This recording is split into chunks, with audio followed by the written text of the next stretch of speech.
Hello students, here is Sachidanand and welcome to all of you at my YouTube channel English by Sachidanand sir. So how do you do, my dear students? Say me. As far as the question of mine is concerned, so I am good here and I hope that you will be very good also there where you are. So without doing delay and saying anything more, so come on the topic immediate. Today our topic is present continuous tense. So in present continuous tense you can understand as a recognition that जिस हिंदी वाक्य के अंत में रहा है, रही है, रहे हैं आदि शब्द आए तो आप समझ सकते हैं कि वहाँ पे प्रेजेंट कंटिन्यूअस टेंस होगा। जैसे फॉर एग्जांपल एक एग्जांपल लेते हैं आपको समझाने के लिए। हाँ, ये प्रेजेंट कंटिन्यूअस टेंस भी 4 प्रकार के होते हैं। अफर्मेटिव सेंटेंस और इससे पॉजिटिव सेंटेंस भी कहते हैं, हमने ऑलरेडी लिख दिया है, और negative sentence, interrogative sentence and interrogative plus negative sentence. तो 1 बाय 1 करके हम यहाँ देखेंगे। तो सबसे पहले हम एक अफर्मेटिव सेंटेंस का एक एग्जांपल लेते हैं। जैसे आप कह सकते हैं सुधा अपना काम कर रही है। ये एक एग्जांपल है और इसको जब हम ट्रांसलेट करेंगे, हमने पिछले वीडियो में ये बताया था कि कैसे हम सब्जेक्ट को पहचानेंगे, कैसे वर्ब को पहचानेंगे और कैसे हम ऑब्जेक्ट को पहचानेंगे। तो सिंपल सा तरीका है, पहले हम सब्जेक्ट लिखेंगे, ट्रांसलेट करने में आसानी होगी। सब्जेक्ट प्लस इज़, ही के साथ इज़ या सिमिलर कोई सब्जेक्ट है उसके साथ इज़, या आई के साथ आई एम का प्रयोग होता है, और प्लूरल सब्जेक्ट के साथ आर का प्रयोग होता है, प्लस वर्ब में आईएनजी रहेगी, आईएनजी प्लस ऑब्जेक्ट। अब हमें इसी पैटर्न पे इसको ट्रांसलेट करना है। सब्जेक्ट हमारा क्या है, हमने आपको पिछले वीडियो में ये बताया था कि हम सब्जेक्ट कैसे पहचानेंगे। तो जब हम सेंटेंस में कौन से प्रश्न करेंगे, सुधा अपना काम कर रही है, तो हम प्रश्न करेंगे कि कौन अपना काम कर रही है। तो यहाँ पे हमारा उत्तर में मिलेगा सुधा। अब हमें क्या, सुधा चूँकि सिंगुलर सब्जेक्ट है इसलिए हम यहाँ का इज लेंगे। सुधा इज। अब मेन वर्ब हमारा है, सुधा क्या काम कर रही है, तो करना की अंग्रेजी डू होता है, तो ये डू हो गया। अब चूंकि हमें वर्ब में आईएनजी लगाना है तो ये कहेंगे डूइंग। Sudha is doing. अब क्या कर रही है, अपना काम। अपना के लिए चूंकि सुधा स्त्रीलिंग है इसलिए अपना के लिए हर का प्रयोग करेंगे। तो यहाँ पे हम लिख देते हैं हर काम के लिए, work. Sudha is doing her work. ये हो गया हमारा अफर्मेटिव सेंटेंस का एक एग्जाम्पल। अगर यहाँ पे हम नेगेटिव सेंटेंस, अगर हम यहाँ पे लिख देते हैं नेगेटिव सेंटेंस में हमने आपको बताया था कि जिस वाक्य के बीच में नहीं शब्द आए, तो नहीं शब्द आए तो समझिए कि आप वो नेगेटिव है। जैसे अभी हम इसी को यहाँ पे कर दें, सुधा अपना काम नहीं कर रही है, तो यहाँ पे हम नहीं लिख देते हैं तो हमारा वाक्य नेगेटिव हो जाता है। तो सिर्फ हम जो वर्ब होता है हमारा हेल्पिंग वर्ब, उसी के बाद नॉट लगा देते हैं। Sudha is not doing her work. Simple सी बात है, नेगेटिव हो गया हमारा।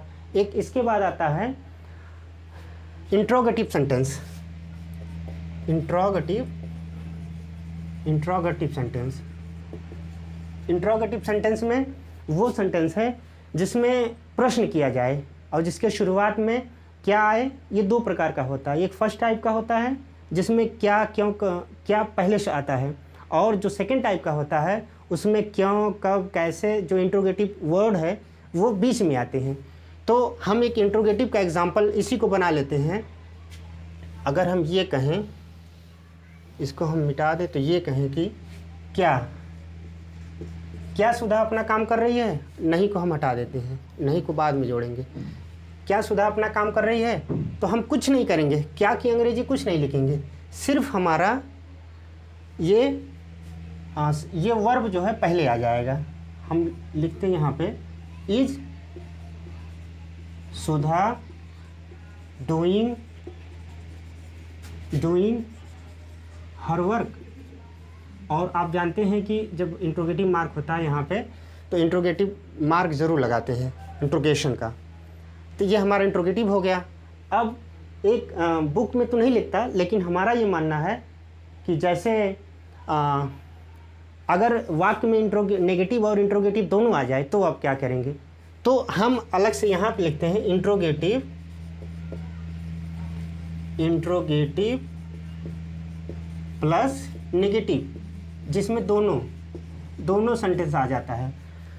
इंट्रोगेटिव भी आएगा और नेगेटिव भी। हम इसी को बना देते हैं, क्या सुधा अपना काम, अब देखिए, नहीं कर रही है। क्या सुधा अपना काम नहीं कर रही है, अब आएगा। इसको हम यूँ करेंगे, ये पहले हो जाएगा इज सब्जेक्ट, इज सुधा। अब जो नॉट सब्जेक्ट के बाद हम नॉट लिख देंगे, इज सुधा नॉट डू है, और कंटिन्यूअस टेंस में मेन वर्ब में आईएनजी लगता है, doing her work, interrogative mark लगा देंगे। अब देखिए इंट्रोगेटिव प्लस नेगेटिव। इंट्रोगेटिव इसलिए है कि यहाँ पे हमने हेल्पिंग वर्ब पहले लगा दिया। हिंदी सेंटेंस में क्या पहले आया है, is Sudha not doing her work, क्या सुधा अपना काम नहीं कर रही है। तो इस तरीके से हमारा इंट्रोगेटिव और नेगेटिव दोनों आ गया। एक सेंटेंस हम और लेते हैं जिसमें इंट्रोगेटिव वर्ड बीच में आता है। अगर हम इसको मिटा के फिर लिखें,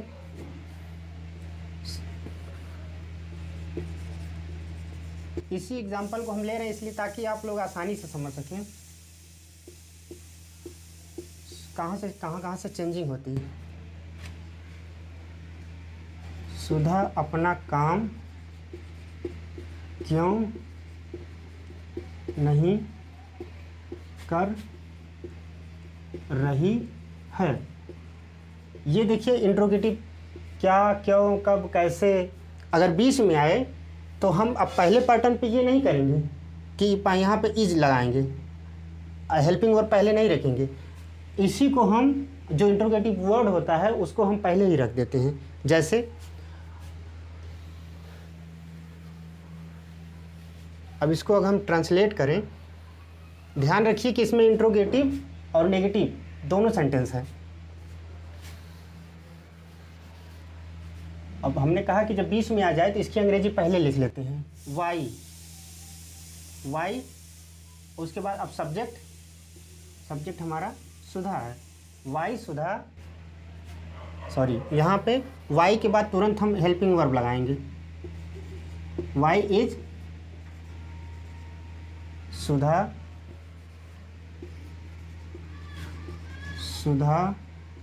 not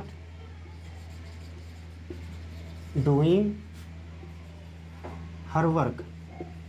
Y is Sudha not doing her work. Sudha अपना काम क्यों नहीं कर रही है, इंट्रोगेटिव मार्क हो गया।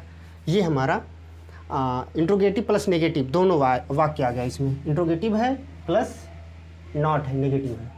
सो डियर स्टूडेंट्स, आज की क्लास बस इतनी ही।